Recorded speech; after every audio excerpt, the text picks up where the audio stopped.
अपने बुरी परिस्थितियों से नहीं जूझ रहे हो, तुम अपने मन से जूझ रहे हो। इसी मन को अपने वश में कैसे लाना है और हमेशा सकारात्मक कैसे बनना है, ये आज की कहानी आपको सिखा देगी। तो चलिए दर्शकों, कहानी की शुरुआत करते हैं। तो स्वागत है दोस्तों आपका हमारे चैनल सिद्धार्थ इंस्पायर्ड पर। दोस्तों, मैं आपके लिए ज्ञान का खजाना कहानियों के माध्यम से लेकर प्रस्तुत होता हूं। तो यदि आपको हमारे द्वारा प्रस्तुत की गई कहानी सुनाने में अच्छी लगती है और आप अपने जीवन को सुधारना चाहते हैं, अपडेट करना चाहते हैं, तो हमारे चैनल को सब्सक्राइब करें, लाइक करें। और यदि आपको लगता है कि यह कहानी आपके किसी प्रियजन में भी साझा करनी चाहिए तो अवश्य करिएगा। और यदि हमारे चैनल का मेंबरशिप ज्वाइन करना चाहते हैं तो आपका तहे दिल से स्वागत है। हमारे चैनल से जुड़ जाइए। आपका यह एक कदम चैनल से जुड़कर आपके जीवन को सार्थक व उपयोगी सिद्ध होता है। तो चलिए प्रारंभ करते हैं आज की कहानी। दोस्तों, हम मनुष्यों के जीवन में समस्याएं तो होती ही हैं और उन समस्याओं को लेकर हम अत्यधिक चिंतित रहते हैं, परेशान रहते हैं, उसका हल निकालने का प्रयास करते रहते हैं। उन समस्याओं का समाधान खोजने के लिए हम तरह तरह के व्यक्तियों से सलाह लेते हैं, तरह तरह के उपाय करते हैं, प्रेरक कहानियां और प्रेरक वीडियोस का सहारा भी लेते हैं। और यह सब कर लेने के बाद हमारे मन में आशा की एक किरण जाग उठती है और हमारे मन को यह लगने लगता है कि हाँ, अब हम इस समस्या का समाधान निकाल सकते हैं। लेकिन जैसे ही कुछ समय बीतता है तो उसके बाद हमें फिर से वही निराशा महसूस होने लगती है। हम फिर से हारा हुआ महसूस करने लगते हैं। तब हमें यह प्रतीत होता है कि हमारा कुछ नहीं हो सकता। हम चाहे कितना भी प्रयास कर लें, हम चाहे कितना भी प्रयत्न कर लें, हम इस समस्या का समाधान नहीं कर सकते। और जैसे ही आपके मन में यह सारी भावनाएं उत्पन्न होती हैं, आपका मन आप पर हावी होने लगता है, जिस कारण हमें हमारी वो छोटी सी समस्या और भी बड़ी प्रतीत होने लगती है और हम उससे डरकर भागना शुरू कर देते हैं। लेकिन इससे उसका समाधान हमें नहीं मिलता, बल्कि वह समस्या हमारे पीछे पीछे भागती रहती है और हम उससे छुटकारा पाने के लिए तरह तरह के उपाय करते ही रह जाते हैं। लेकिन इससे हमें कोई लाभ नहीं मिलता, बल्कि हम उस समस्या में और भी घिरते चले जाते हैं और दिन ब दिन वो समस्या हम पर हावी होने लगती है, हमें और भी चिंतित करने लगती है, हमें और भी परेशान करने लगती है। तो ऐसी परिस्थिति में हमें क्या करना चाहिए? क्या हमें उन समस्याओं को वैसे ही छोड़ देना चाहिए या फिर उसका हल निकालने के लिए जी तोड़ मेहनत करनी चाहिए? आज की जो कहानी मैं आपको सुनाने जा रहा हूं, इस कहानी से आप यह अच्छी तरह समझ जाएंगे कि आपको अपने जीवन में ऐसी परिस्थितियों में क्या करना चाहिए। बहुत समय पहले की बात है। एक नगरी में 3 मित्र रहते थे। उन तीनों में घनिष्ठ मित्रता थी और उन तीनों की अपनी अपनी समस्याएं भी थी। उन्होंने अपने जीवन की उन समस्याओं का समाधान निकालने के लिए हर मुमकिन प्रयास तक किए, बहुत हाथ पैर मारे, कई तरह के उपाय किए, लेकिन उन्हें अपनी इस समस्या का समाधान नहीं मिल रहा था।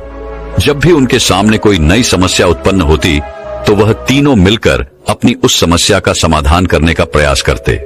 शुरू शुरू में तो उन्हें लगता कि उनकी समस्या सुलझ रही है, लेकिन जैसे ही कुछ वक्त और बीतता वे लोग उसके सामने हार मान जाते, घुटने टेक देते और फिर उन्हें यह लगता कि यह सब कुछ बेकार है, हमसे कुछ नहीं होने वाला।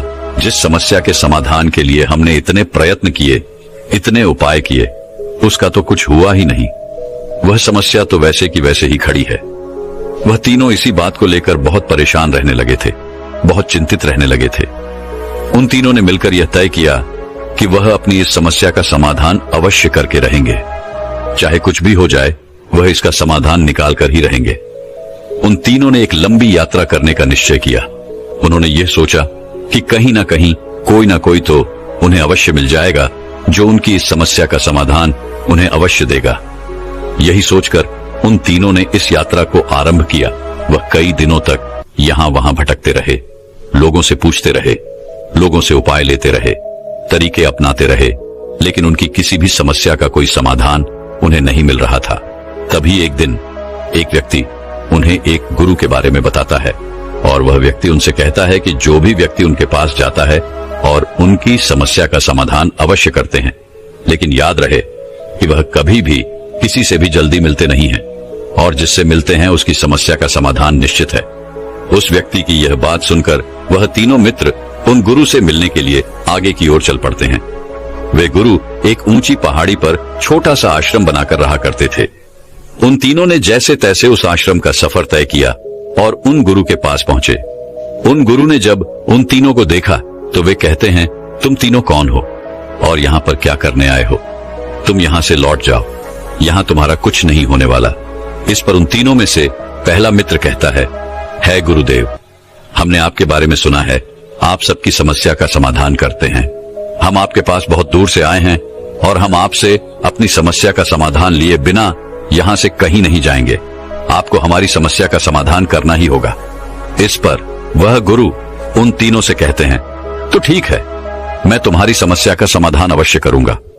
मुझे अपनी समस्या बताओ। इस पर पहला मित्र कहता है गुरुवर, मैं एक लड़की से विवाह करना चाहता हूं। मैं उससे कई दिनों से प्रेम करता हूं, लेकिन मेरे माता पिता उस लड़की से मेरी शादी नहीं होने देना चाहते। मैंने उन्हें बहुत मनाने की कोशिश की, उनके सामने हाथ जोड़े, उनके सामने विनती की, लेकिन उसके बावजूद भी मेरे माता पिता उस लड़की से मेरी शादी नहीं होने देना चाहते। इतना कहकर पहला मित्र शांत हो गया और फिर दूसरा मित्र कहता है गुरुवर, मेरा परिवार बहुत गरीब है और मैंने अपना ज्यादातर जीवन गरीबी में ही बिताया है, लेकिन मैं अब अमीर बनना चाहता हूं। मैं भी अत्यधिक धन कमाना चाहता हूं। इतना कहकर वह दूसरा मित्र भी शांत हो गया और फिर वह तीसरा मित्र कहता है गुरुदेव, मेरे पास पैसों की कोई कमी नहीं है। मैं पहले से ही बहुत अमीर घराने से हूं, लेकिन मेरे अंदर आलस कूट कूट कर भरा हुआ है। मुझे क्रोध भी बहुत आता है और मैं अब मृत्यु के बहुत करीब हूं। मुझे एक ऐसी गंभीर बीमारी है जिसका इलाज नहीं हो सकता, लेकिन मैं अभी जीना चाहता हूं अपने जीवन का वह सुख और आनंद पाना चाहता हूं। इतना कहकर वह तीनों मित्र शांत हो गए। तभी वह गुरुवर उन तीनों से कहते हैं, तुम तीनों ने जो भी समस्याएं मुझे बताई हैं, यह वास्तविक नहीं है। जब तुम तीनों को तुम्हारी असली समस्या पता चल जाए, तब तुम मेरे पास आना। मैं तुम्हारी समस्याओं का समाधान अवश्य करूंगा। उन गुरु की यह बात सुनकर वह तीनों सोच में पड़ गए कि आखिर यह समस्या नहीं है तो फिर क्या है। वे यही सोचने लगे कि हम जिन समस्याओं से जूझ रहे हैं, हमने तो वही समस्या इन गुरु को बताई है। फिर आखिर ये गुरु ऐसा क्यों कह रहे हैं कि हमने जो भी समस्याएं इन्हें बताई हैं वो वास्तविक रही हैं, और जब हमें हमारी सही समस्या पता चल जाए तब हम उनके पास जाएं। वे तीनों इन चीजों को लेकर आपस में बातें कर ही रहे थे कि तभी उन तीनों में से एक मित्र को एक युक्ति सूझी। उसने अपने बाकी मित्रों से कहा, क्यों ना हम अपनी समस्याएं इन गुरु के सामने अलग अलग तरीके से रखें, तो हो सकता है कि शायद यह हमारी समस्या सुलझ जाए और हमें उसका समाधान दे दें। उन तीनों मित्रों ने बिल्कुल ऐसा ही किया। उन्होंने अपनी समस्याएं उन गुरुवर के सामने अलग अलग तरीके से रखी, लेकिन अब की बार भी वह गुरु उन्हें यही बात कहते हैं कि तुम सब यहाँ से चले जाओ। जब तुम्हें तुम्हारी सही समस्या का पता चल जाए तब तुम मेरे पास आना। मैं तुम्हारी समस्या का समाधान अवश्य करूंगा। उन तीनों को अब यह समझ नहीं आ रहा था कि वह क्या करे, किस तरह से इन गुरु के सामने अपनी समस्या रखे जिससे वह उनका समाधान हमें दे। उन तीनों को कुछ भी समझ नहीं आ रहा था और आखिरकार थक हार कर वह वापस लौटने लगे। तभी रास्ते में लौटते वक्त वह एक गांव से होकर गुजर रहे थे और उस गांव में उन्हें एक व्यक्ति मिला। जब उस व्यक्ति ने इन्हें दुखी और निराश देखा तो वह इनके पास गया और इनसे पूछने लगा कि आखिर क्या बात है, तुम तीनों इतना निराश क्यों हो, क्या कोई बात है? इस पर उन तीनों में से पहला मित्र कहता है, हेमंत, हम तो इस पहाड़ी वाले बाबा के पास आए थे। हमने सुना था जो भी इनके पास आता है वो उसकी समस्या का समाधान अवश्य करते हैं।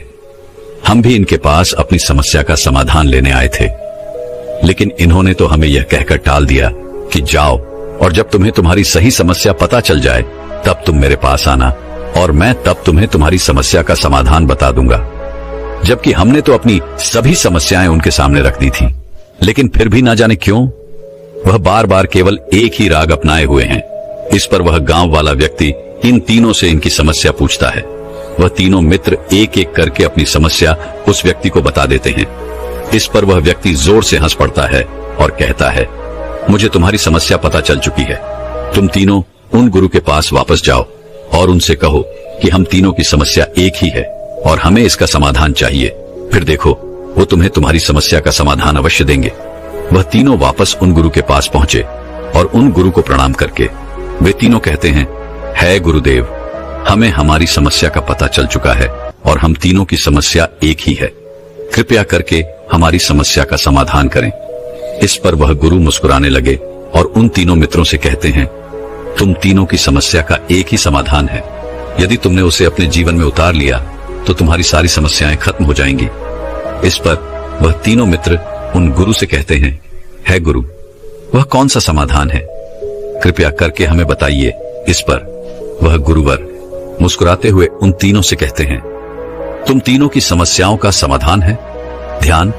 तुम तीनों को ध्यान करना होगा जब तक कि तुम्हें तुम्हारी समस्याओं का समाधान नहीं मिल जाता, और तुम चाहो तो तुम यह ध्यान मेरे पास रहकर भी कर सकते हो। वह तीनों उनको न की यह बात सुनकर बहुत खुश हुए। उन्हें लगा कि अब उनकी समस्या का समाधान उन्हें मिल ही जाएगा। वह तीनों उन गुरु के पास रहने के लिए तैयार हो चुके थे। तभी वह तीनों मित्र उन गुरुवर से कहते हैं, है गुरुवर, हम ध्यान कैसे करें? हमें ध्यान करना नहीं आता। कृपया करके आप ही हमें मार्ग दिखाइए। इस पर वह गुरु उन तीनों से कहते हैं, तुम्हें आंखें बंद करके बैठना है और अपनी सांसों पर ध्यान देना है, और इसी प्रकार तुम ध्यान तक पहुंच सकोगे और अपनी सभी समस्याओं का हाल भी जान सकोगे। उन तीनों ने उन गुरुवर की यह बातें मान ली और उन्होंने अगले दिन से ही ध्यान करना शुरू कर दिया। ऐसा करते करते धीरे धीरे एक सप्ताह बीत गया। सप्ताह के बाद महीना, महीने के बाद करीबन 6 महीने बीत गए, लेकिन अब तक वे अपनी समस्याओं का समाधान नहीं जान सके थे, जिस कारण वो और भी ज्यादा परेशान हो चुके थे और भी ज्यादा चिंतित हो चुके थे। एक दिन वो वापस उन गुरु से कहते हैं, है गुरुदेव, जैसा कि आपने कहा था कि हम सभी की समस्याओं का समाधान केवल ध्यान है, तो हमने वो भी करके देख लिया, लेकिन आपके कहे अनुसार तो हमें हमारी समस्याओं का कोई समाधान नहीं मिला। हम पहले जहां पर थे अब भी वहीं पर है, और हमारी समस्याएं भी वैसे की वैसे ही हैं। मेरे माता पिता अब भी उस लड़की से मेरी शादी नहीं होने देना चाहते। इस पर दूसरा मित्र कहता है गुरुदेव, मैं भी अब तक गरीब ही हूं, मेरे पास कोई धन नहीं है। और इस पर तीसरा मित्र भी कहता है गुरुदेव, मेरे अंदर अभी भी आलस से कूट कूट कर भरा हुआ है। मैं बात बात पर क्रोधित हो उठता हूं और मेरी बीमारी भी अब तक खत्म नहीं हुई। इस पर वह गुरु मुस्कुराने लगे और उन तीनों से कहते हैं, जब तक तुम तीनों ध्यान नहीं करोगे तब तक ध्यान नहीं हो पाएगा। तुम तो बस अपनी समस्याओं का समाधान ढूंढ रहे, तुम तीनों ध्यान नहीं कर रहे। यदि तुम्हारे मन में पहले से ही विचार होंगे, पहले से ही तुम दुखी होगे, तो फिर तुम्हारा ध्यान करने में कैसे लगेगा? तुम ध्यान कैसे कर सकोगे? ध्यान का अर्थ खुद को जानना होता है, खुद को पहचानना होता है। यदि तुम खुद को ही नहीं जान सके तो तुम्हें तुम्हारी समस्याओं का समाधान कैसे मिलेगा? इतना कहकर वह गुरु उन तीनों को कहते हैं, तुम तीनों मेरे साथ चलो। इतना कहकर वह गुरुवर उन्हें एक गांव में ले जाते हैं। उस गांव में एक छोटा सा घर था। उस घर में एक छोटा सा बच्चा फटे पुराने कपड़े पहनकर पत्थरों से खेल रहा था, और वह बहुत भूखा था। उसका घर टूटा फूटा था। उसकी माँ भी अंदर भूखी बैठी थी और उसके पिता बाहर भोजन का इंतजाम करने गए थे। उस परिवार की ओर इशारा करते हुए वह गुरुवर उन तीनों को कहते हैं, तुम तीनों उस बच्चे को ध्यान से देखो। वह बच्चा कितना भूखा है, फटे पुराने कपड़े पहनकर वह अपने खेल में मस्त है। जितना आनंद तुम्हें अपने धन दौलत में नहीं आ रहा, जितना आनंद तुम्हें अच्छा भोजन पाकर भी नहीं मिल रहा, अच्छे कपड़े पहनकर भी नहीं मिल रहा, सम्मान पाकर भी नहीं मिल रहा, अपने अधिकारों में नहीं मिल रहा, उससे कहीं अधिक आनंद उस बच्चे को उस कंकड़ पत्थर से खेलने में मिल रहा है। उस बच्चे की तरफ ध्यान से देखो। वह बच्चा कितना आनंदित है।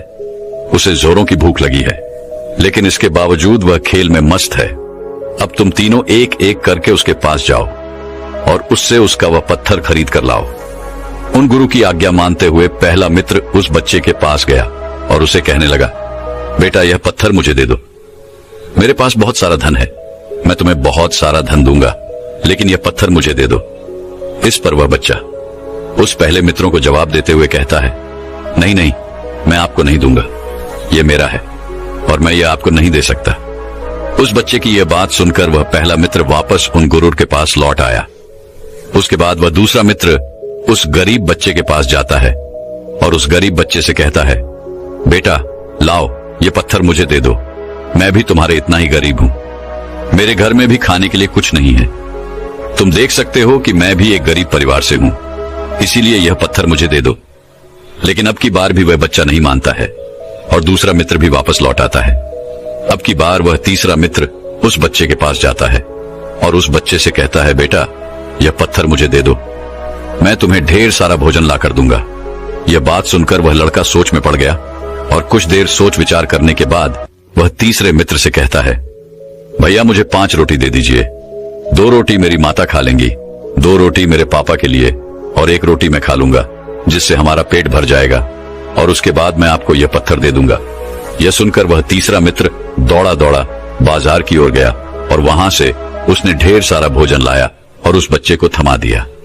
ये देखकर वह बच्चा बहुत प्रसन्न हुआ। उसने खुशी खुशी वह भोजन लिया और अपने हाथ पर वह छुपाए हुए पत्थर उस तीसरे मित्र के हाथ पर रख दिए। पर ऐसा करते हुए उस बच्चे के मन में उन पत्थरों के प्रति अत्यधिक प्रेम था। वह बहुत प्रेम पूर्वक उन पत्थरों को देख रहा था, जैसे उसके हाथों से उसकी पूरी संपत्ति जा रही हो, जैसे उसके हाथों से उसका खजाना जा रहा हो। उस तीसरे मित्र को उस बच्चे के हाथों से वह पत्थर लेते हुए जरा भी अच्छा नहीं लग रहा था, इसलिए उस तीसरे मित्र ने वह पत्थर उस बच्चे को वापस लौटा दिया और भोजन देकर वह वहां से चला गया और उन गुरुवर के पास पहुंचा। उन गुरु से वह कहने लगा, है गुरुदेव मुझे माफ कीजिए, मैं आपके लिए वह पत्थर नहीं ला सका। इस पर वे गुरुवर उन तीनों से कहते हैं, तुमने देखा एक छोटा सा बालक ऐसे कठिन समय में भी ऐसी चीजों में खुशी ढूंढ ले रहा है जो चीजें तुम्हें बेकार लगती है। वह हर छोटी से छोटी चीज में भी आनंदित है, खुश है, फिर चाहे वह भूखा ही क्यों ना हो, लेकिन उसके पास जो है वह उसमें मस्त है, खुश है। और तुम जबकि तुम्हारे पास सब कुछ है, उसके बावजूद भी तुम लोग दुखों से मरे जा रहे हो। जो तुम्हारे पास है तुम उसे नहीं देख रहे, बल्कि जो तुम्हारे पास नहीं है तुम उसे देखना चाहते हो, उसे पाना चाहते हो, उसे जानना चाहते हो। यह सुनकर वह तीनों मित्र उन गुरुवर से कहते हैं, है गुरुदेव आप ही हमें बताइए कि हम भला इस बच्चे की तरह कैसे सुखी रह सकते हैं, हम भला हर परिस्थिति में कैसे खुश रह सकते हैं। इस पर वह गुरुवर उन तीनों से कहते हैं, क्या सच में तुम तीनों अपने जीवन में वह आनंद पाना चाहते हो, वह शांति पाना चाहते हो, तो तुम्हें ध्यान करना होगा, क्योंकि ध्यान ही तुम्हें सत्य की ओर ले जा सकता है और सत्य ही तुम्हें शांति प्रदान करेगा, तुम्हें तुम्हारी सभी समस्याओं का समाधान देगा। उन गुरु की यह बात सुनकर उन तीनों के मन में सत्य प्राप्त करने की इच्छा जाग उठी। उन्हें बस अपने आप को जानना था, अपने आप को पहचानना था। वह यह भूल चुके थे कि वह उन गुरु के पास किस समस्या को लेकर आए थे और वह किसका समाधान चाहते थे, और वह तीनों अपनी अपनी साधना में लग गए। लेकिन साधना के वक्त उनके मन में एक और प्रश्न उठा। उन तीनों में से पहला मित्र कहता है गुरुर जब हम ध्यान कर रहे थे तो उस वक्त मेरे मन में अनेकों तरह के विचार चल रहे थे, अनेकों तरह के विचार ने मुझे घेर लिया था। मैं जितना गहन ध्यान करने का प्रयास करता हूँ उतना ही ज्यादा विचार मुझे परेशान करने लगते हैं।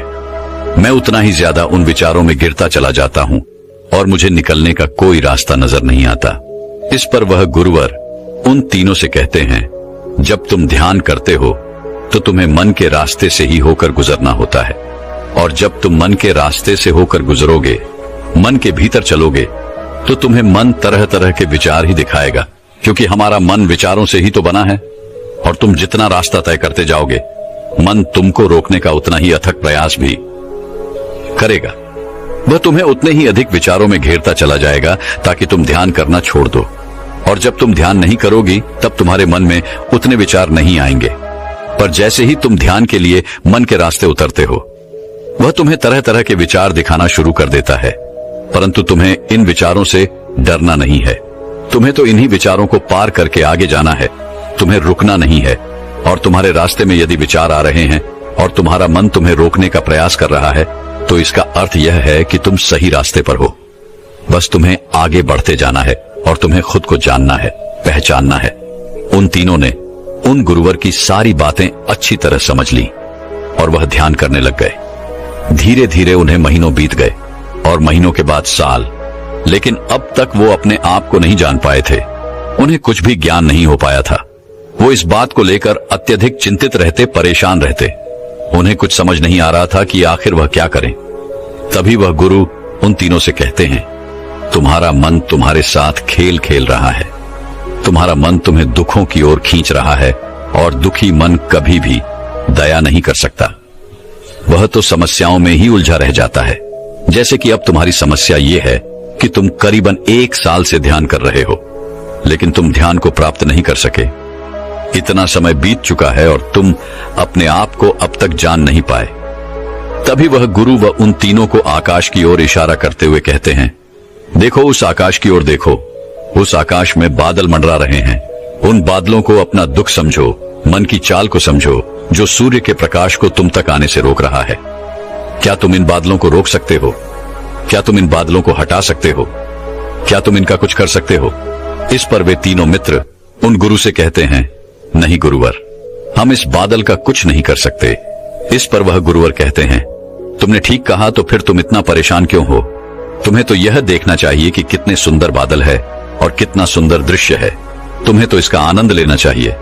दुखी होना छोड़कर तुम्हें इस पल का आनंद उठाना चाहिए। उन गुरुवर की ये सारी बातें उन्हें अच्छी तरह समझ में आ चुकी थी। उन्होंने फिर से ध्यान करना शुरू किया और धीरे धीरे वह ध्यान में उतरते चले गए। उनके मन में शांति होने लगी, उनकी समझ बढ़ने लगी और समझ बढ़ते बढ़ते उनका चीजों को देखने का नजरिया भी पूरी तरह से बदल चुका था। उनमें सत्य देखने की दृष्टि उत्पन्न हो चुकी थी। अब वह जब भी ध्यान करने बैठते तो बहुत तेजी से ध्यान में उतर जाते और उन्होंने अब इसका इतना प्रयास कर लिया था कि अब सत्य को प्राप्त भी कर चुके थे। तभी एक दिन वह गुरुवर उन तीनों के पास आए और उनसे कहने लगे, बताओ अब तुम्हारे जीवन में क्या समस्या है? तुम्हारी समस्या का समाधान अभी देता हूं।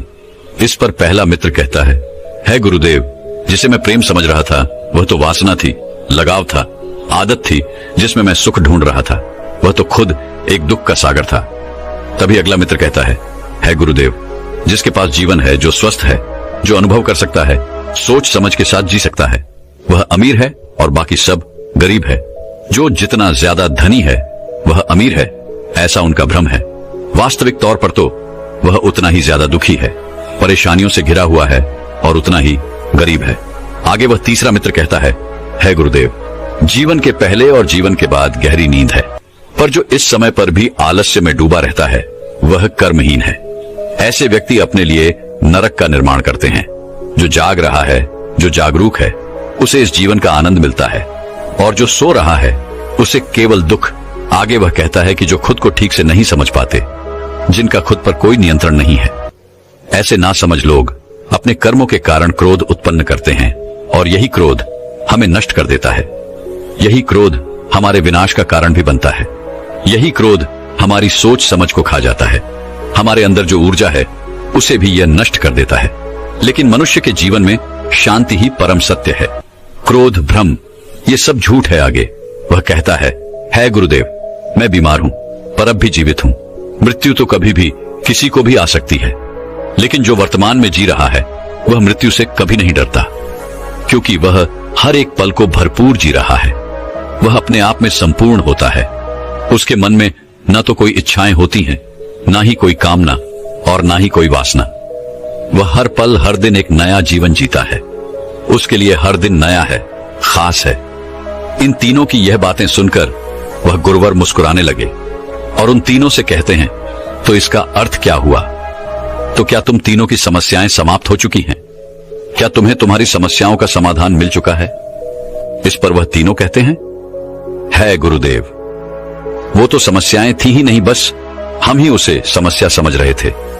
हमारे अंतर्मन में जो भी उथल पुथल होती है वही हमें समस्या लगती है, वही हमें समस्या के रूप में दिखाई पड़ती है, और हम मोह माया, जीवन मरण, धन दौलत, प्राण प्रतिष्ठा, मान सम्मान में ऐसे उलझ जाते हैं कि हमें और कुछ नजर नहीं आता। हम इस जीवन को भी समझ नहीं पाते। हम अपने आप को समझ नहीं पाते, अपने आप को देख नहीं पाते, अपने आप को जान नहीं पाते। हम ये भूल जाते हैं कि चारों ओर केवल समाधान ही समाधान है, उत्तर ही उत्तर है, समस्याएं तो है ही नहीं।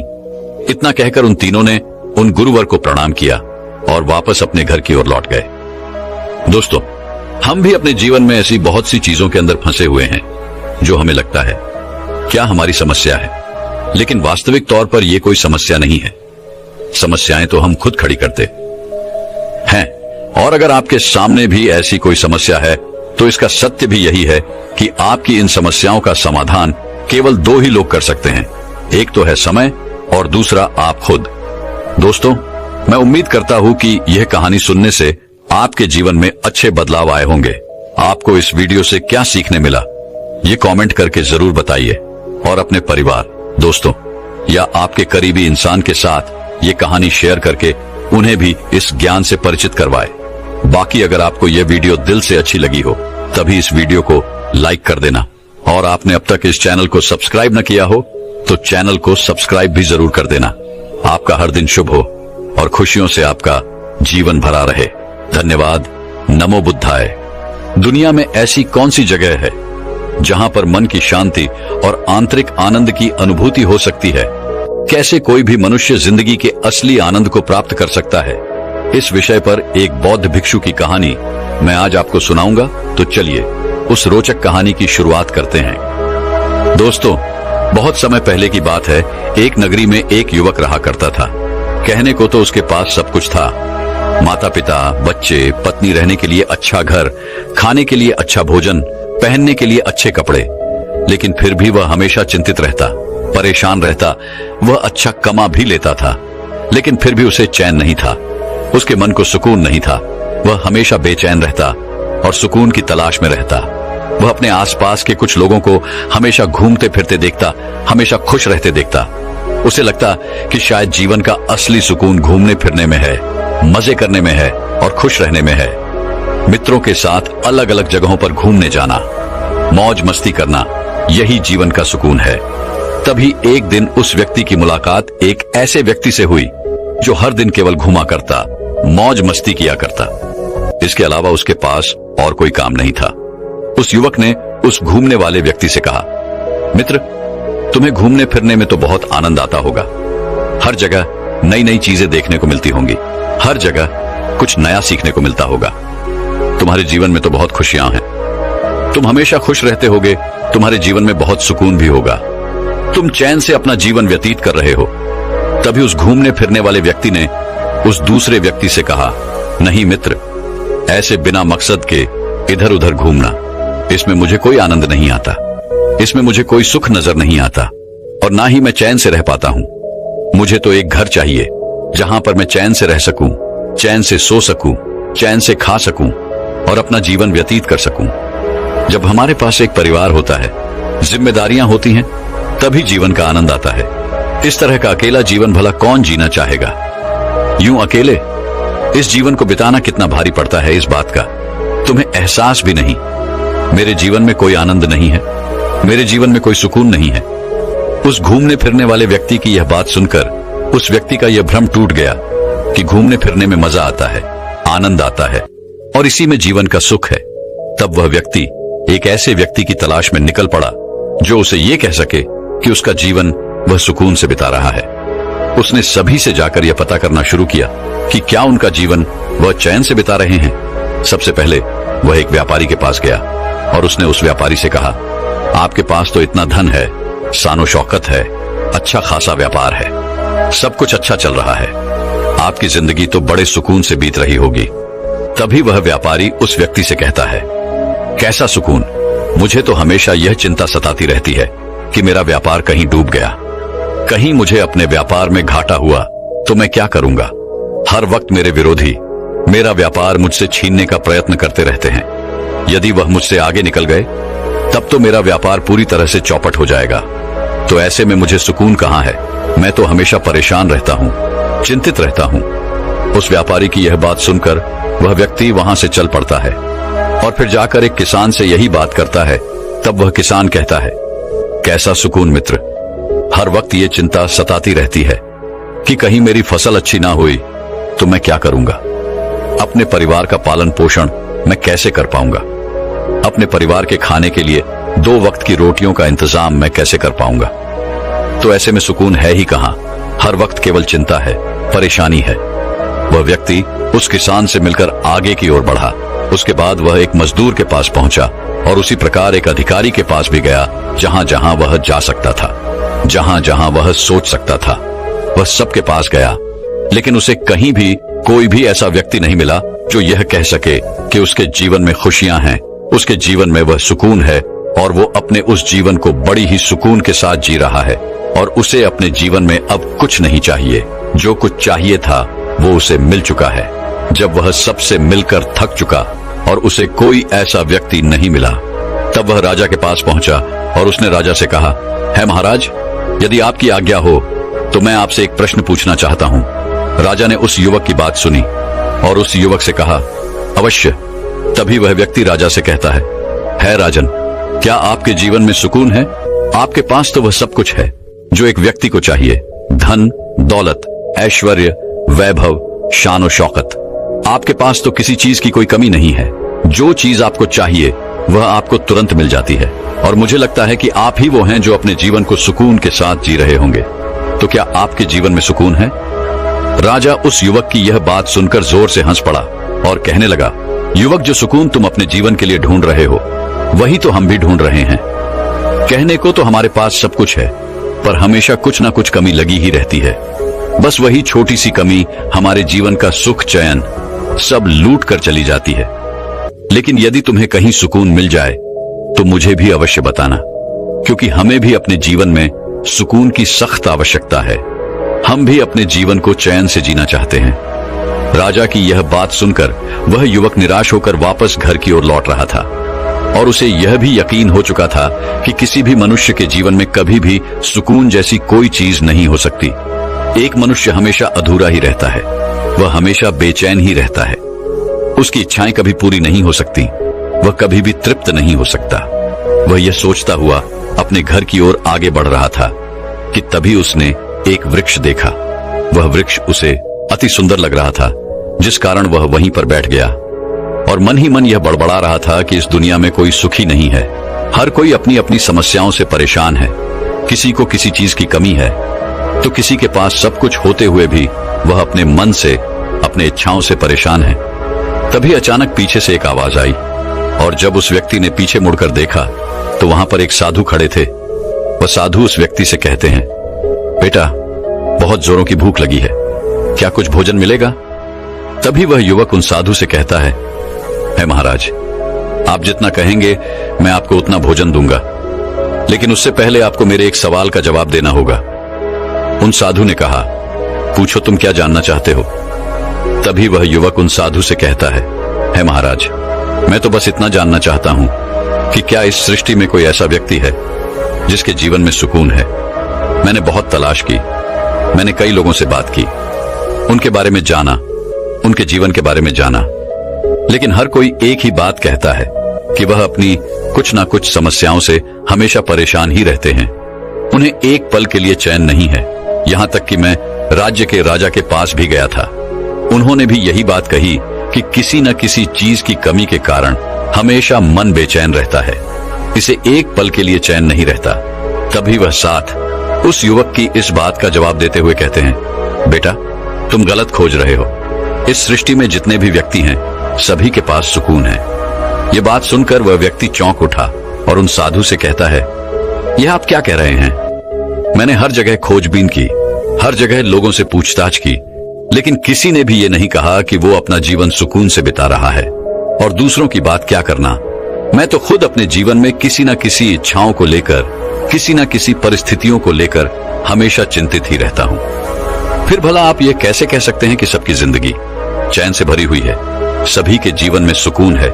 तभी वह साधु उस युवक की इस बात का जवाब देते हुए कहते हैं, बेटा, जिस सुकून की तलाश तुम कर रहे हो वह सभी के जीवन में है। बस फर्क इतना है कि हम मनुष्य हमेशा उन चीजों के पीछे भागते रहते हैं जो हमारे पास नहीं होती।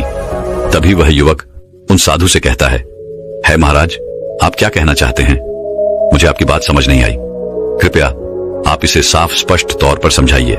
तभी वह साधु उस युवक से कहते हैं, बेटा, तुम्हारे पास भी सब कुछ है, अच्छा घर है, खाने के लिए अच्छा भोजन है, अच्छे कपड़े हैं, माता पिता, पत्नी, बच्चे, तुम्हारा परिवार भला फुला हुआ है, लेकिन तुमको अपनी इच्छाओं की पूर्ति करनी है। जैसे कि अभी तुम यह जानना चाहते हो कि क्या किसी के जीवन में सुकून है। यह तुम्हारी इच्छा तुम्हें यहां वहां दौड़ा रही है, तुम्हें इधर उधर नचा रही है, और इसी एक इच्छा ने तुम्हारे मन की बेचैनी बढ़ा दी है, जिस कारण जो सुकून तुम्हारे पास होना चाहिए था वह अब नहीं है। तभी वह युवक उन साधु से कहता है महाराज, मुझे आपकी बात अभी भी समझ नहीं आई, आखिर आप क्या कहना चाहते हैं? तभी वह साधु उस व्यक्ति से कहते हैं, बेटा, किसी भी व्यक्ति को सुख कब मिलता है, उसके मन को चैन कब आता है? तभी वह युवक उन साधु की इस बात का जवाब देते हुए कहता है महाराज, जब किसी मनुष्य की कोई इच्छा पूरी हो जाए, जब वह कोई चीज चाह रहा हो और उसे वे मिल जाए, तो उसका मन अति प्रसन्न होता है, और जब वह उस चीज को पा लेता है तभी उसे चैन मिलता है। तभी वह साधु उस व्यक्ति से कहते हैं, तुमने बिल्कुल ठीक कहा, लेकिन मेरी एक बात याद रखना कि इच्छाएं कभी भी हमें सुकून व चैन नहीं दे सकती, चाहे तुम अपनी कितनी भी बड़ी इच्छाओं की पूर्ति क्यों ना कर लो। ये तुम्हारे पास जो चैन है, जो तुम्हारे पास सुख है, यह भी तुमसे छीन लेती है। तभी वह युवक उन साधु से कहता है महाराज, तब क्या हमें अपनी इच्छाओं की पूर्ति नहीं करनी चाहिए? क्या हमें सुख के पीछे नहीं भागना चाहिए? तभी वह गुरु उस व्यक्ति से कहते हैं, बेटा, मैं ऐसा नहीं कह रहा कि तुम्हें अपनी इच्छाओं की पूर्ति नहीं करनी चाहिए, लेकिन जिस चैन की तलाश में तुम हो, जिस सुकून की तलाश में तुम हो, यह सभी के पास है, यह मिलता नहीं है, यह तो सबके पास ही है। बस इसके लिए तुम्हें एकांत चाहिए, और जब तुम एकांत में इसे देखते हो, इसे समझते हो, तो आनंद की वर्षा होती है। जिस व्यक्ति के पास एकांत है, उसके पास आनंद भी है, और जिस व्यक्ति के पास आनंद है, वह दुनिया का सबसे मजबूत और सबसे शक्तिशाली व्यक्ति है। ऐसा मनुष्य किसी भी स्थिति में, किसी भी परिस्थिति में डगमगाता नहीं है, चाहे सुख हो या फिर चाहे वह अपने अंतिम समय को ही क्यों न प्राप्त कर रहा हो, लेकिन वह आनंद से भरा रहता है, उसका मन खुशहाली से भरा रहता है। तभी वह युवक उन साधु से कहता है महाराज, आखिर आप ये सब क्या बातें कर रहे हैं? मुझे अब तक आपकी कोई भी बात पूरी तरह से समझ नहीं आई। यदि आप कोई उदाहरण देकर बताएं तो मुझे और अच्छे से समझ में आ सकता है। तभी वे साधु उस युवक को अपने साथ अपने आश्रम ले गए। वहां पर एक कुत्ता था। उस कुत्ते की ओर इशारा करते हुए वह साधु उस व्यक्ति से कहते हैं, तुम कुत्ते को देख पा रहे हो? तब वह व्यक्ति कहता है, हाँ गुरुवर, मैं उस कुत्ते को देख पा रहा हूं। तभी वह साधु उस व्यक्ति से कहते हैं, बेटा, तुम उसकी पूंछ को देख रहे हो, वह उसे किस तरह से हिला रहा है? इस पर वह व्यक्ति कहता है, हाँ महाराज, मैं देख रहा हूं कि वह अपने पूंछ को किस तरह से हिला रहा है। तभी वह साधु उस युवक से कहते हैं, बेटा, एक कुत्ते के लिए अपनी उस पूंछ को हिलाना ही उसके लिए सबसे बड़ा सुख है, उसका सबसे बड़ा आराम है, और वह उसके लिए बहुत खास है, और वही उसके लिए सबसे बड़ा चयन। तभी वह व्यक्ति उन साधु से कहता है महाराज, पर इससे क्या अर्थ निकलता है? आखिर वह एक कुत्ता है और उसे अपनी पूंछ हिलानी पसंद है, तो इससे सुख और चैन का क्या लेना देना? तभी वह साधु उस व्यक्ति से कहते हैं, तुम यहीं पर रुको, मैं तुम्हें अभी दिखाता हूं। इतना कहकर उन साधु ने उस कुत्ते की पूंछ पकड़कर उस कुत्ते के सामने दिखानी शुरू कर दी। उस कुत्ते ने जैसे ही अपनी पूंछ देखी, वह उसे पकड़ने के लिए गोल गोल भागना शुरू कर देता है, लेकिन वह अपनी उस पूंछ को पकड़ नहीं पाता। भागते भागते वह गिर जाता है, लेकिन फिर उठकर अपनी उस पूंछ को पकड़ने के लिए वह गोल गोल भागना शुरू कर देता है। इस प्रकार वह लगातार कोशिश कर करके थक जाता है और परेशान होकर फिर वह चुपचाप बैठ जाता है। यह सारा दृश्य वह युवक और वह साधु चुपचाप खड़े होकर देख रहे थे। तभी साधु उस युवक से कहते हैं, बेटा, तुमने देखा, हमारे पास भी सुकून ऐसा ही रहता है जैसे कि उस कुत्ते की पूंछ। जिस तरह वह कुत्ता अपनी पूंछ को पकड़ने के लिए गोल गोल भाग रहा था, ठीक उसी प्रकार हम भी अपने जीवन में सुख, चैन और सुकून को पाने के लिए जीवन भर भागते ही रहते हैं। हमारे पास जो है, हम उसी को ढूंढते रहते हैं। तभी वह युवक उन साधु से कहता है महाराज, मुझे आपकी बात अब कुछ कुछ समझ में आ रही है, लेकिन अभी भी मैं साफ और स्पष्ट तौर पर आपकी बातों को समझ नहीं पा रहा। अगर आप मुझे मेरा सुकून दिखाएंगे ही नहीं, तो मुझे भला कैसे समझ में आएगा कि मैं किस चीज को लेकर चिंतित हूँ और मैं किस सुकून के पीछे भाग रहा हूँ। तभी वह साधु उस युवक को लेकर एक तालाब किनारे पहुंचा, जहाँ एकांत था। चारों तरफ हरियाली थी, पेड़ पौधे लगे हुए थे। तभी वह साधु एक पेड़ की छाया में जाकर आंखें बंद करके बैठ जाते हैं। यह देखकर वह युवक यह सोचता है कि शायद अब वह गुरुवर मुझे मेरा सुकून दिखाने जा रहे हैं। अब वह कोई ऐसा चमत्कार करेंगे जिससे मैं यह समझ जाऊंगा कि मैं कौन से सुकून के पीछे भाग रहा हूं। वे साधु ध्यान में लीन हो गए और वह व्यक्ति चुपचाप वहीं पर खड़ा होकर किसी चमत्कार का इंतजार करने लगा, लेकिन देखते ही देखते काफी समय बीत गया और अब तक कुछ भी नहीं हुआ था। और अब उसका मन विचलित होने लगा। उसके मन का जो चैन था वह खोने लगा, वह क्रोधित होने लगा। उसने ये सोचा कि मैं आखिर कब से यहाँ पर खड़ा हूँ और ये साधु बैठकर आंखें बंद करके मजे से पेड़ की छाया ले रहे हैं। उसने उन गुरुवर से कहा, है गुरुवर, आप ये क्या कर रहे हैं और आप आंखें बंद करके क्यों बैठे हैं? आपने तो ये भी नहीं बताया कि आप मुझे यहाँ पर क्यों लाए हैं। जब आप मुझे यहाँ पर लाए थे तो मुझे लग रहा था कि अब मैं अपने आप को जान पाऊंगा, मैं किस चीज के पीछे भाग रहा हूँ, मेरा सुकून किसमें है, मैं ये देख पाऊंगा।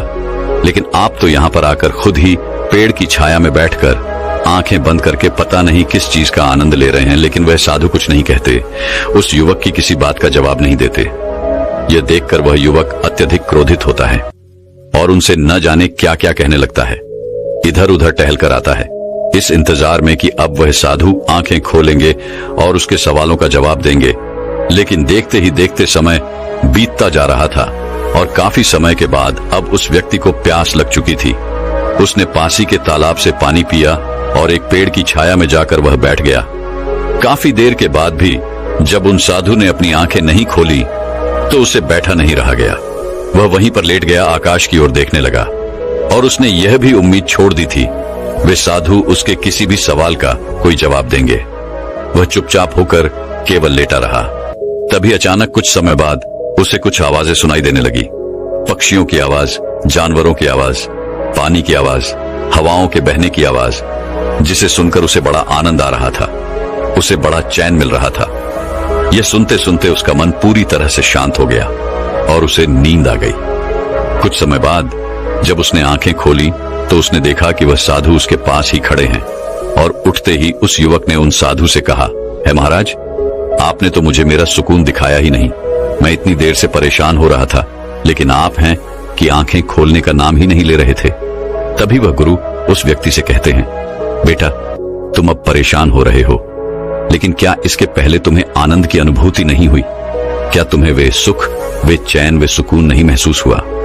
तभी वह युवक उन साधु से कहता है महाराज, आप सही कह रहे हैं। जब मैं लेटा हुआ था तब मुझे बड़ा ही चैन मिल रहा था। मेरा मन बिल्कुल शांत था और मुझे आनंद की अनुभूति हो रही थी। तभी वह साधु उस युवक से कहते हैं, बेटा, इसे ही तो सुकून कहते हैं, लेकिन जिस सुकून को तुमने महसूस किया यह केवल बाहर की ओर ही दिखाई पड़ता है और इस समय बाहर एकांत ही था।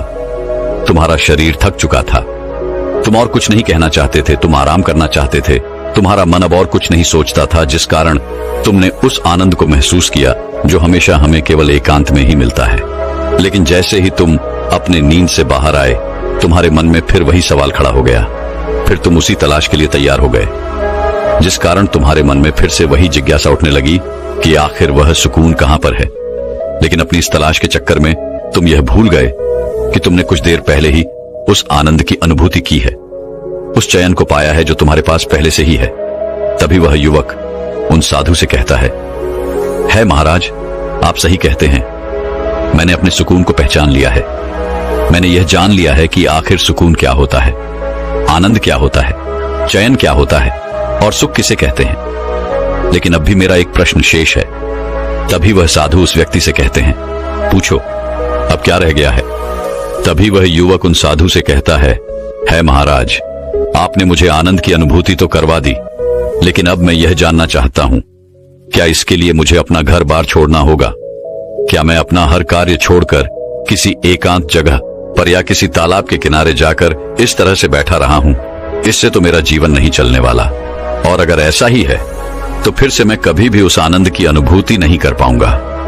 तभी वह साधु मुस्कुराने लगे और उस व्यक्ति से कहते हैं, बेटा, जिस आनंद की अनुभूति तुमने की थी वह तो केवल कुछ पलों का था और वह बाहर की ओर था, और वह आनंद बाहर की परिस्थितियों पर निर्भर करता था।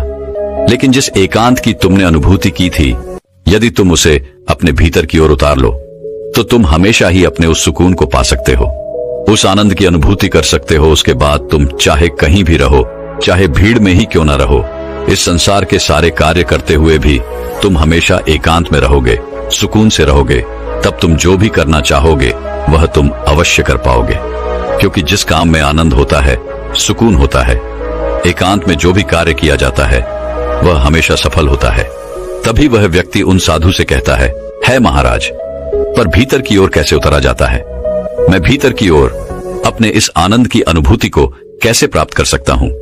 तभी वह साधु उस व्यक्ति से कहते हैं, बेटा, इसका केवल एक ही मार्ग है और वह है ध्यान। ध्यान करके तुम अपने भीतर की ओर उतार सकते हो, अपने आप को और अच्छी तरह से जान सकते हो, पहचान सकते हो, अपने आनंद की अनुभूति भी कर सकते हो। मन के एकांत पर ध्यान दो, भीड़ का हिस्सा मत बनो, अपने शरीर की ऊर्जा को व्यर्थ न जाया करो, बल्कि इसका इस्तेमाल शांत रहकर, एकांत रहकर अपने भीतर उतरने में अपना पूरा ध्यान लगाओ। जब तुम एकांत में रहोगे तब तुम्हें तुम्हारी हर समस्या का समाधान भी मिल जाएगा और तुम्हारा काम सफल होगा, क्योंकि तुम हर काम को अपने पूरी लगन और मेहनत से कर पाओगे। और यदि तुम किसी लक्ष्य को पाना चाहते हो तो यही ध्यान तुम्हें तुम्हारे लक्ष्य तक पहुंचाने में तुम्हारी मदद भी करेगा। तुम जीवन की उन हर सफलताओं को हासिल कर सकोगे जो तुम चाहते हो। इतना कहकर वह साधु शांत हो गए और वह व्यक्ति उन साधु को प्रणाम करके कहता है महाराज, मुझे आपकी सारी बातें अच्छी तरह से समझ में आ चुकी हैं। इतना कहकर युवक अपने घर की ओर लौट आया। तो दर्शकों, चलिए अब विश्व की सर्वश्रेष्ठ अगली कहानी की शुरुआत करते हैं। ये कहानी बहुत पहले की है।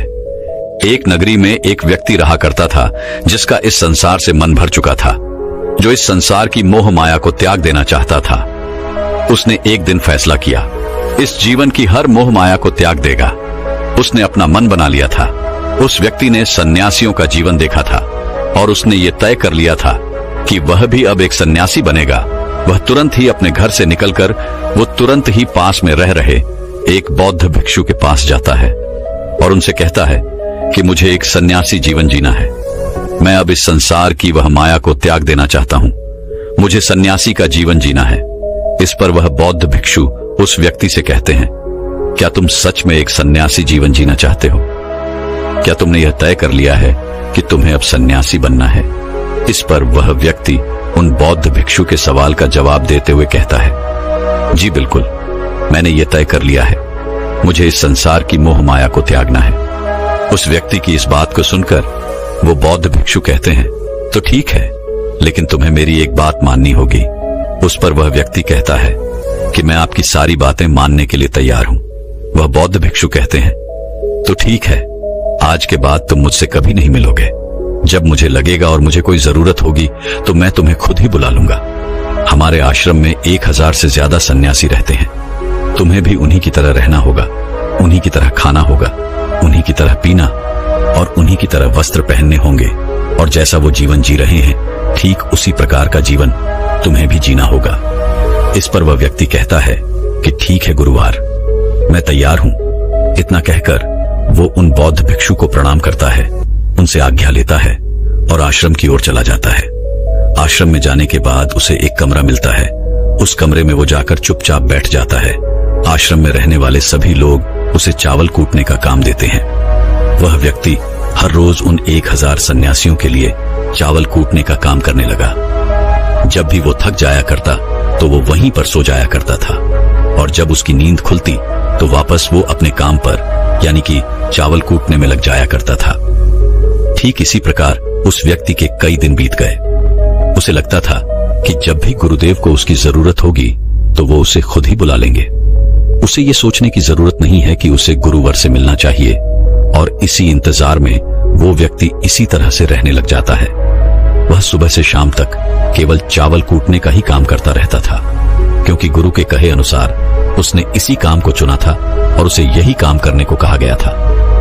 धीरे धीरे 1 साल हो गया था, लेकिन अभी तक उन बौद्ध भिक्षु ने उस व्यक्ति को नहीं बुलाया। ऐसे ही 2 साल बीत गए। 3रा साल भी इसी तरह से गुजर गया और ऐसे ही करते करते पूरे 12 सालों का समय उस व्यक्ति ने उसी आश्रम में चावल कूटते हुए गुजार दिया। अभी तक उन बौद्ध भिक्षु ने उस व्यक्ति को कभी नहीं बुलाया, लेकिन इस वक्त के दौरान उस व्यक्ति के मन में अब कोई विचार नहीं रह गए थे, ना ही कोई अड़चने, ना ही कोई समस्या। वह अपने गुरु के आदेशानुसार बस इसी काम में लगा रहता था।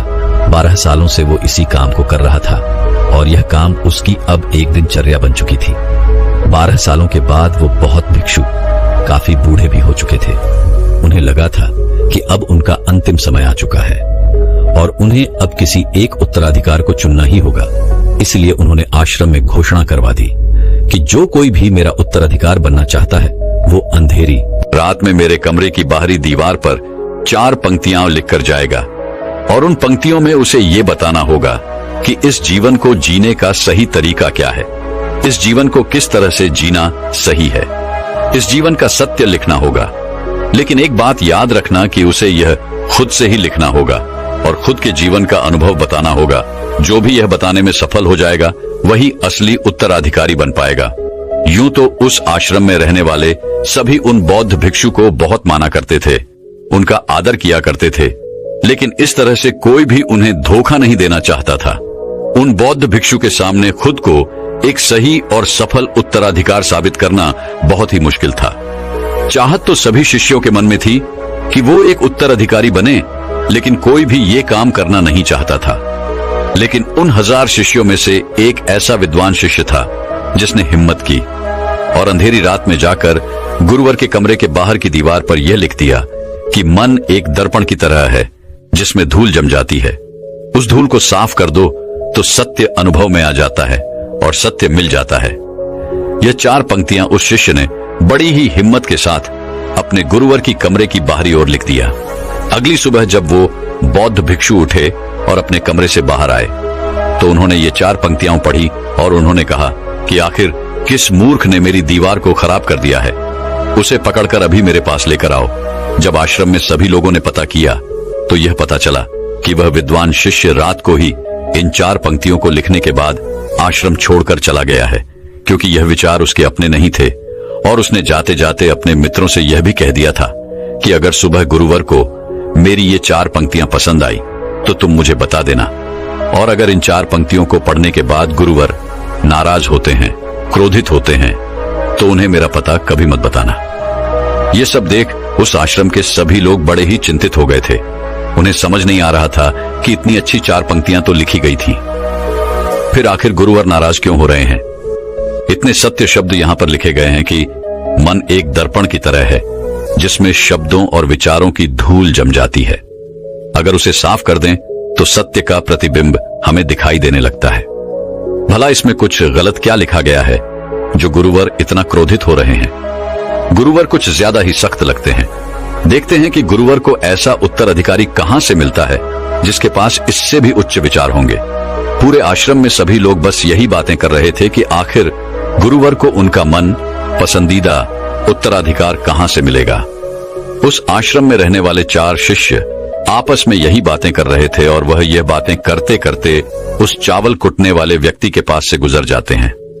वह व्यक्ति ये सारी बातें सुन लेता है और जोर जोर से हंसने लगता है। वे चारों ये देख उस व्यक्ति से पूछते हैं कि इसमें हंसने वाली बात क्या है, तुम्हें इसमें क्या गलत लगा कि तुम्हें इस पर हंसी आ रही है। इस पर वह व्यक्ति जवाब देते हुए कहता है कि गुरुवर सही तो कह रहे हैं, किसी ना समझने ही ये सब लिखा होगा। यह सुन वो चारों शिष्य क्रोधित हो जाते हैं और उस व्यक्ति से कहते हैं कि तुम्हें क्या पता, तुम तो 12 सालों से सिर्फ चावल ही कूट रहे हो, तुम्हें किस बात का ज्ञान है। ना ही तुम्हें शास्त्रों का ज्ञान है और ना ही तुम्हें गुरुवर ने कभी भी कोई ज्ञान दिया है, फिर तुम्हें क्या पता है। अगर तुम्हें इतना ही ज्ञान है तो तुम ही कोई अच्छे शब्द क्यों नहीं बता देते।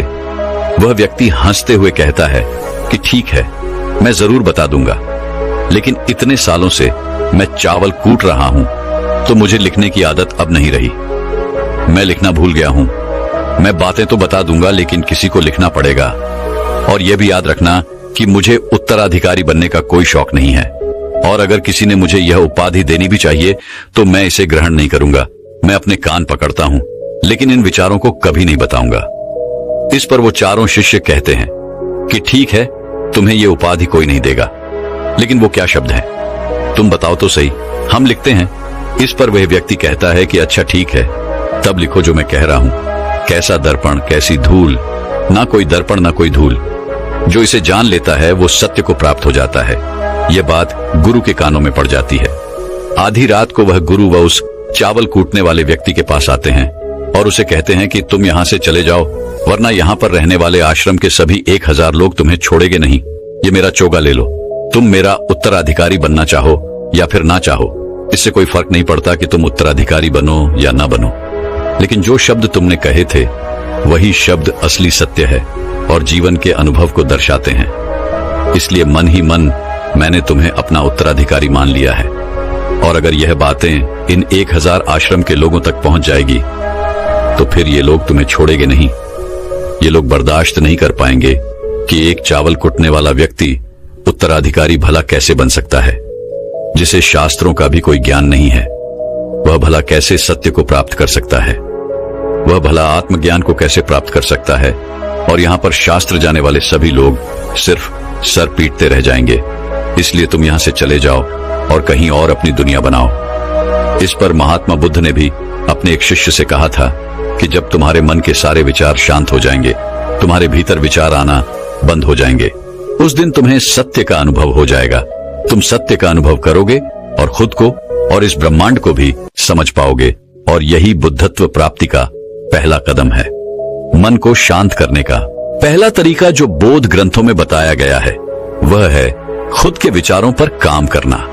इन्हें अच्छे से समझना कि आखिर आपके अंदर कौन से विचार उत्पन्न हो रहे हैं, आपके अंदर आखिर क्या चल रहा है। इन्हें अच्छी तरह से और जागरूकता के साथ समझने की कोशिश करना, न कि अपने विचारों को दबाने की कोशिश करना। अगर आप अपने मन के विचारों को दबाने की कोशिश करते हैं तो यह गलत होगा, जिसकी वजह से मन और भी तेजी से भटकने लगेगा और बार बार भटकेगा। लेकिन जब भी आपको ऐसा लगने लगे कि आपका मन और भी तेजी से भटक रहा है तो तब तुरंत उस पर ध्यान देना शुरू कर दें। उसको जागरूकता के साथ देखें, अपने विचारों पर ध्यान दें और उनका निरीक्षण करना शुरू कर दें। निरंतर प्रयासों के बाद आप यह पाएंगे कि आपके अंदर विचारों को जागरूक होकर देखने की एक आदत सी लग गई है। लेकिन उसी के साथ में आप यह भी देख पाएंगे कि आपके मन में बुरे विचार अत्यधिक उत्पन्न हो रहे हैं। आपके मन में जो भी विचार उत्पन्न हो रहे हैं वो सकारात्मक भी हो सकते हैं और नकारात्मक भी हो सकते हैं। उनसे आपको कोई भी छेड़खानी बिल्कुल नहीं करनी है। बस आपको अपने प्रयास पर काम करते रहना है। निरंतर जागरूकता के साथ अपने विचारों पर ध्यान देते रहना है। अगर आप इस प्रयास को लगातार करते हैं तो एक समय ऐसा भी आएगा जब आप अपने विचारों को आसानी से समझ पाएंगे, उन्हें नियंत्रित कर पाएंगे और उन पर विराम भी लगा पाएंगे। और तब आप अपने आने वाले कल या फिर बीते हुए कल में नहीं बल्कि वर्तमान में जीना भी सीख जाएंगे। और इसीलिए आपको अपने ध्यान को केंद्रित करने की आवश्यकता है, अपने विचारों पर ध्यान देने की आवश्यकता है, जिससे आज आपके पास जो कुछ भी है वह चाहे कुछ भी हो सकता है, आप उसी में खुश रहना सीख जाएंगे। दोस्तों, मैं उम्मीद करता हूं कि यह कहानी सुनने से आपके जीवन में अच्छे बदलाव आए होंगे। आपको इस वीडियो से क्या सीखने मिला ये कमेंट करके जरूर बताएं और अपने परिवार, दोस्तों या आपके करीबी इंसान के साथ ये कहानी शेयर करके उन्हें भी इस ज्ञान से परिचित करवाएं। बाकी अगर आपको ये वीडियो दिल से अच्छी लगी हो तभी इस वीडियो को लाइक कर देना और आपने अब तक इस चैनल को सब्सक्राइब न किया हो तो चैनल को सब्सक्राइब भी जरूर कर देना। आपका हर दिन शुभ हो और खुशियों से आपका जीवन भरा रहे। उत्तर प्रदेश के एक छोटे से गांव धनपुर की मिट्टी हरियाली और सरल जीवन के लिए जानी जाती थी, लेकिन वहां की तंग सोच और झूठी अफवाहें उस मिट्टी की खुशबू को अक्सर बदनाम कर देती थीं। ये वही गांव था जहां नंदिनी नाम की एक साधारण महिला ने अपनी मेहनत और लगन से खुद को सम्मान का पात्र बना लिया था। नंदिनी एक किसान परिवार की बेटी अपने छोटे भाई अभय के साथ रहती थी। उनका बचपन मुश्किलों भरा था। उनके माता पिता का देहांत तब हो गया था जब नंदिनी महज 14 साल की थी और अभय 8 साल का। उनके पास खेती के लिए बस कुछ बीघा जमीन थी जो उनकी आजीविका का एकमात्र सहारा थी। नंदिनी ने किशोरावस्था में ही अपने परिवार की जिम्मेदारी संभाल ली। उसने खेतों में काम किया, गांव की महिलाओं से कर्ज लेकर बीज खरीदे और धीरे धीरे अपनी जमीन को उपजाऊ बनाया। कुछ ही वर्षों में उसकी मेहनत रंग लाई और वह गांव की सबसे सफल किसानों में से एक बन गई। जहां नंदिनी की सफलता ने कुछ लोगों को प्रेरित किया, वहीं कुछ लोगों को यह बात पच नहीं रही थी। उनमें से एक थी सीमा, जो गांव के मुखिया की बेटी थी। सीमा के परिवार की स्थिति अच्छी थी, लेकिन उसे नंदिनी का बढ़ता हुआ प्रभाव और लोगों का उसके प्रति सम्मान खटकता था। सीमा अक्सर अपने दोस्तों से कहती, क्या समझती है ये नंदिनी अपने आप को? गरीब घर की लड़की होकर अब हमें ज्ञान सिखाएगी। एक दिन सीमा ने गांव वालों के बीच यह अफवाह फैलानी शुरू कर दी कि नंदिनी की सफलता उसकी मेहनत का परिणाम नहीं, बल्कि जमींदार प्रकाश के साथ उसके गुप्त संबंधों का नतीजा है। सीमा ने गांव की कुछ महिलाओं से कहा, तुम्हें पता है, नंदिनी और प्रकाश अक्सर अकेले में मिलते हैं। यही कारण है कि उसके पास इतना पैसा आ गया है। ये बात सुनते ही गांव में कानाफूसी शुरू हो गई। लोग इस बात को एक दूसरे से बढ़ा चढ़ाकर बताने लगे। पंचायत के बीच एक वृद्धा ने कहा, मैंने खुद सीमा को यह सब बातें फैलाते हुए सुना है। उसने जानबूझकर नंदिनी को बदनाम करने की कोशिश की है। मुखिया ने सीमा से पूछा, क्या यह सच है? सीमा ने सिर झुका लिया और रोते हुए कहा, हाँ, यह सच है। मुझे उससे ईर्ष्या हो रही थी। गांव वालों ने अपनी गलती का एहसास किया। उन्होंने नंदिनी से माफी मांगी और उसके साथ खड़े होने का वादा किया। हमसे गलती हो गई, हम तुम्हारी मेहनत को पहचान नहीं पाए। अब हम हमेशा तुम्हारे साथ खड़े रहेंगे। गांव की नई शुरुआत इस घटना के बाद नंदिनी ने तय किया कि वह गांव के लोगों को जागरूक करेगी। उसने एक महिला संगठन बनाया जहां गांव की महिलाएं अपने अधिकारों और सम्मान के लिए खड़ी हो सकें। सीमा ने अपनी गलती स्वीकार की और नंदिनी से माफी मांगी। नंदिनी ने उसे माफ कर दिया और उसे अपने संगठन का हिस्सा बना लिया। नंदिनी ने गांव में शिक्षा और समानता का संदेश फैलाया। अब गांव के लोग एक दूसरे की मदद करने लगे और अफवाहों से दूर रहने का संकल्प लिया। कहानी का संदेश, सच का हमेशा साथ दें। अफवाहें समाज को कमजोर करती हैं। सहनशीलता और दृढ़ता। नंदिनी की कहानी सिखाती है कि हर मुश्किल का सामना साहस और सच्चाई से किया जा सकता है। जागरूकता का महत्व। शिक्षा और जागरूकता ही समाज को बेहतर बना सकती है। क्या आप भी नंदिनी की तरह सच्चाई के लिए खड़े हो सकते हैं?